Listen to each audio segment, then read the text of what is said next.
سليمان ما اتخذتش.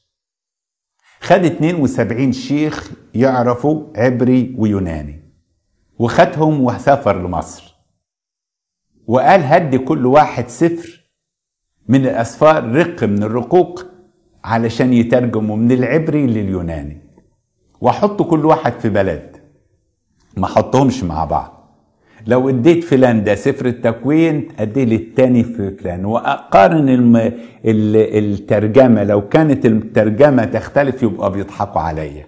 وهم جايين مصر مات منهم 2 فبقوا 70، ولذلك سميت الترجمة السبعينية.